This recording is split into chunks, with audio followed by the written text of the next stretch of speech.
میخورم به عیسی مسیح میگم ظهر بخیر، ظهر بخیر.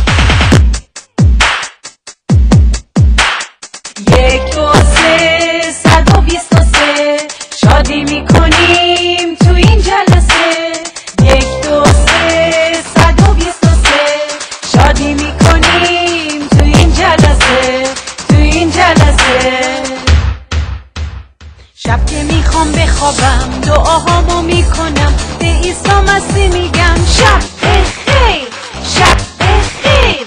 شب که میخوام بخوابم دعاهامو میکنم به عیسی مسیح میگم شب بخیر، شب بخیر. وای بچه ها کلوچه چقدر پرستش قشنگی بود نه؟ خیلی خیلی عالی بود. من که میدونی عاشقم به پرستش. آره ولی کلوچه امروز یه ذره حالت گرفته بودا. خب میدونی که دیگه چرا؟ مادر بزرگه؟ آره. حالشون هنوز خوب نشده؟ هنوز مریضن دیگه. آخه جانت دلم خوب آره. میشه حالا گلم. همینطوری الان یه هفتهش تو رخت باغ هستم. آخه مریض شدم. بردینش دکتر؟ آره بردیم. چی گفتن دکتر؟ بعدن گفتم بعد استراحت بکشم تا خوب بشم. شما که نمیری سر مام بزرگ شلوغ بلوغ بکنی؟ نه نمیرم. آفرین جانت دلم. ولی خیلی ناراحتم. چرا گلم؟ برای که مادر بزرگ ناراحته؟ مریضم؟ اشکال نداره. ببین تو باید امید داشته باشی، باید دعا بکنی، باید امیدتو از دست ندی، ایمان داشته باشی. دعا مگه فایده برای مریضی؟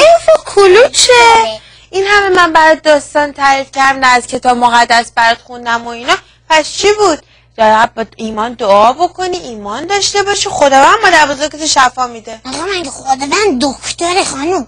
گلم خدا معجزه میکنه، خدا شفا میده.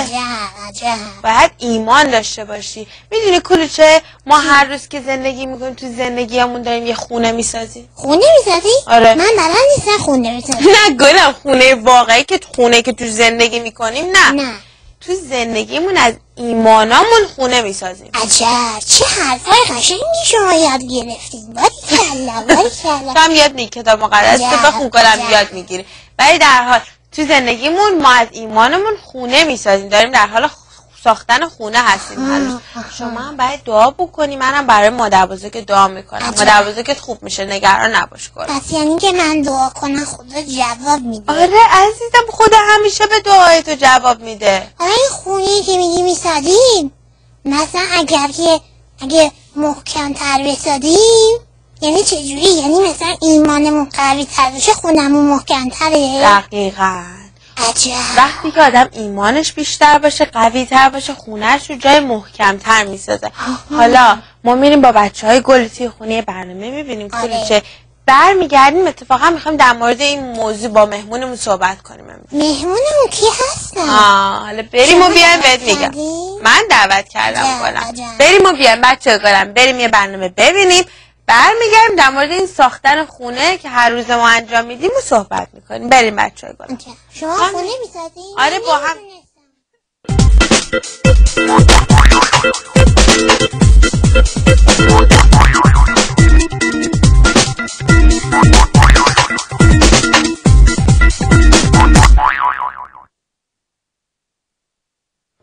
بچه ها سلام، حالتون خوبه؟ بچه ها دعا میکنم که امروز روز خوبی براتون باشه. اگه شبه دعا میکنم که روزی پر از شادی و برکت و پشت سر گذاشته باشید. بچه ها به این گل نگاه بکنید چقدر قشنگه. این گل رو من امروز آوردم چون میخوام یه داستان خیلی خیلی خیلی قشنگ براتون تعریف بکنم. بچه ها خودم واقعیتش وقتی این داستان رو شنیدم خیلی خوشم اومد، خیلی با قلبم صحبت کرد و دلم نمی اومد که شما این داستان رو نشنوید. بچه ها این داستان راجع به 2 سرزمینه و 2 پادشاه. این سرزمین ها خیلی قشنگ و سرسبز و پر درخت و پر گیاه های قشنگ، گلای قشنگ، چه دریاچه قشنگی داشتن و همه چیز توی این سرزمین ها، این 2 سرزمین خیلی قشنگ بود و صاحب این 2 سرزمین 2 پادشاه بود. خیلی جالبه بچه ها که توی این دوتا سرزمین آدمایی زندگی میکردن که خیلی آدمای خوبی بودن، خیلی با محبت بودن، خیلی عاشق همدیگه بودن و خیلی پادشاهای خودشون رو دوست داشتن. اما پادشاه این سرزمین با پادشاه این یکی سرزمین خیلی با هم فرق داشت. آدمای این سرزمین با آدمای اون سرزمین هیچ فرقی نداشتن، اما قلب این افرادی که توی این سرزمین اول بودن خیلی شکسته بود.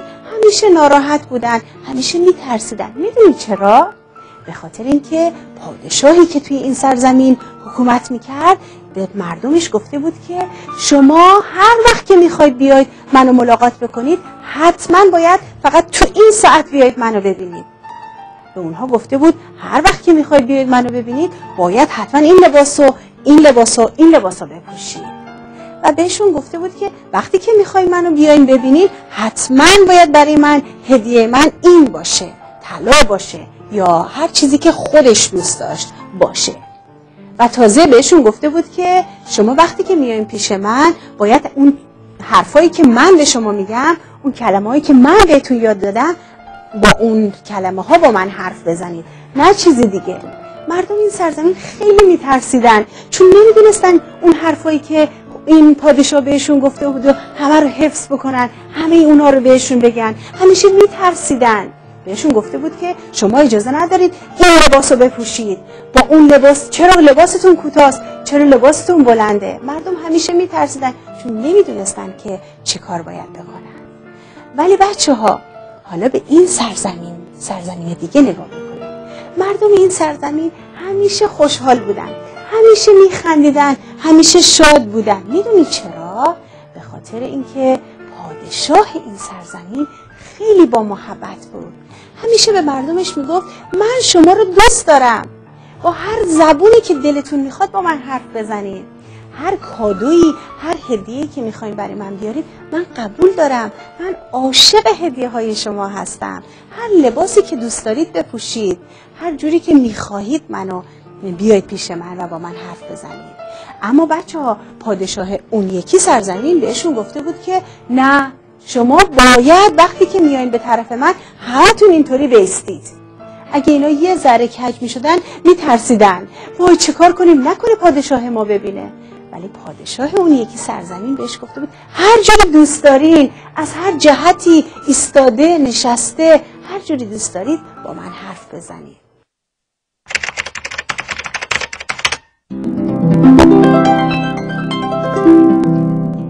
اما یه روزی دختر خانم خوشگل تصمیم گرفت که بره از این دوتا سرزمین و از این دوتا پادشاه دیدن بکنه. با خودش گفت چه کار کنم، چی ببرم برای این دوتا پادشاه؟ رفت از توی باغچه خونهشون یه دسته گل قشنگ مثل این گل من چید و با خودش برد به دیدن پادشاه. اولین کاری که کرد رفت به سرزمین اولی. وقتی که وارد سرزمین شد گفت من میخوام پادشاه رو ببینم. گفتن نه نمیتونی. گفت چرا؟ گفت تو با این سر و وضعت این چیه تو دستت؟ گفت این گلای قشنگو از باغچمون چیدم برای پادشاه. گفت نه تو نمیتونی این گلا رو ببری. گفت چرا؟ گفت به خاطر اینکه پادشاه ما فقط چیزهایی رو میخواد که خودش میخواد، یعنی خودش گفته برای من بیاری. تازه تو که نمیتونی اون جمله هایی رو که اون گفته به ما یاد داده که ما هر دفعه به دیدنش میریم بگیم، تو که اونا رو بلد نیستی. این دختر با خودش گفت پس من باید چه کار کنم؟ گفت نه تو نمیتونی پادشاه رو ببینی. این دختر بچه تصمیم گرفت گفت باشه من میرم پادشاه دیگر رو، سرزمین دیگر رو میبینم. وقتی که وارد این سرزمین شد دید همه خوشحالن، همه لباسای متفاوت دارن، همه با زبونای مختلف حرف میزنن. با خودش گفت اینجا یه جوری دیگه است و ازش پرسیدن دختر خانم کجا داری میری؟ گفت من میخوام برم پادشاه رو ببینم. گفتن باشه این چیه تو دستت؟ گفت این گلای قشنگو از توی باغچه‌مون چیدم برای پادشاه. گفتن چقدر خوب، بیا بریم تا تو رو ببریم پیش پادشاه. ازشون پرسید آیا من باید با زبون کلمه ها و جمله ها و زبونی که پادشاهتون بهتون یاد داده حرف بزنید؟ گفتن نه تو با هر زبونی که دلت میخواد میتونی با پادشاه ما حرف بزنی. بچه ها برای شما جالب نیست؟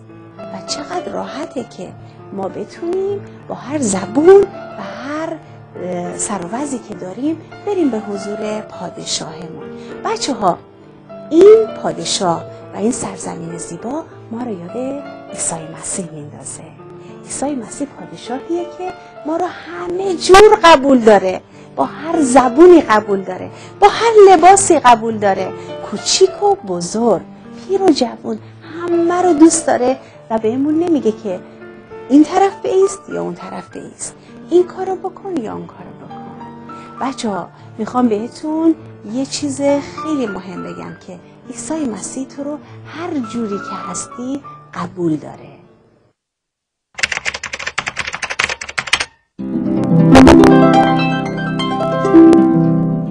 خب بچه‌ها عیسی مسیح در